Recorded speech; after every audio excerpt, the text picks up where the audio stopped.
Hello, this is Ron Paul with your weekly update for Monday, April 20th. Last week, two prominent Ukrainian opposition figures were gunned down in broad daylight. They joined as many as 10 others who have been killed or committed suicide under suspicious circumstances just this year. These individuals have one important thing in common. They were either part of or friendly with the Yanukovych government, which a U.S.-backed coup overthrew last year. They include members of the Ukrainian parliament and former chief editors of major opposition newspapers.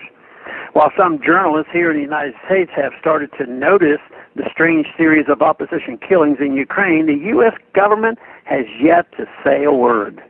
Compare this to the U.S. reaction when a single opposition figure was killed in Russia earlier this year.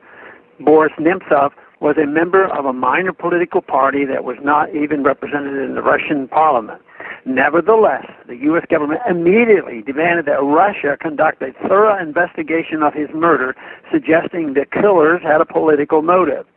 As news of the Russian killing broke, Chairman of the House Foreign Affairs Committee, Ed Royce, did not wait for evidence to blame the killing on Russian President Vladimir Putin. On the very day of Nemtsov's murder, Royce told the U.S. media that this shocking murder is the latest assault on those who dare to oppose the Putin regime. Neither Royce nor Secretary of State John Kerry, nor President Obama, nor any U.S. government figure has said a word about the series of apparently political murders in Ukraine. On the contrary, instead of questioning the state of democracy in what looks like a lawless Ukraine, the administration is sending in the U.S. military to help train Ukrainian troops. Last week, just as the two political murders were taking place, the U.S. 173rd Airborne Brigade landed in Ukraine to begin training Ukrainian National Guard forces and to leave behind some useful military equipment. Though the civil unrest continues in Ukraine, the U.S. military is assisting one side in the conflict. Even as the U.S. slaps sanctions on Russia over accusation, it is helping out the other side. As the ceasefire continues to hold, though shakily, what kind of message does it send to the U.S.-backed government in Kiev to have troops arrive with training and equipment and an authorization to gift Kiev with some $350 million in weapons? Might they not take this as a green light to begin new hostilities against the breakaway regions in the East? The Obama administration is so inconsistent in its foreign policy.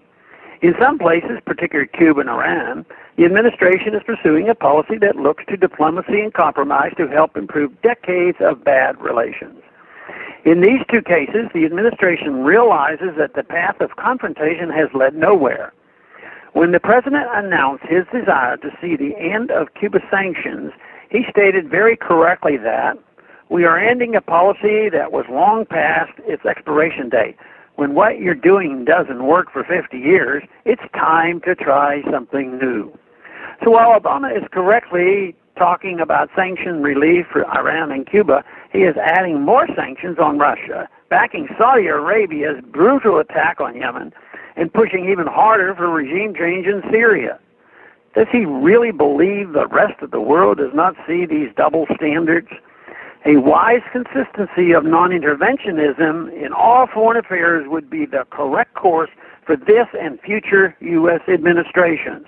Let us hope they will eventually follow Obama's observation that it's time to try something new. Thanks for calling this update. A new update is placed on this number, 888-322-1414, every Sunday. The written text can be found on my Ron Paul Institute website at www.ronpaulinstitute.org and on my Facebook page. Thanks for calling.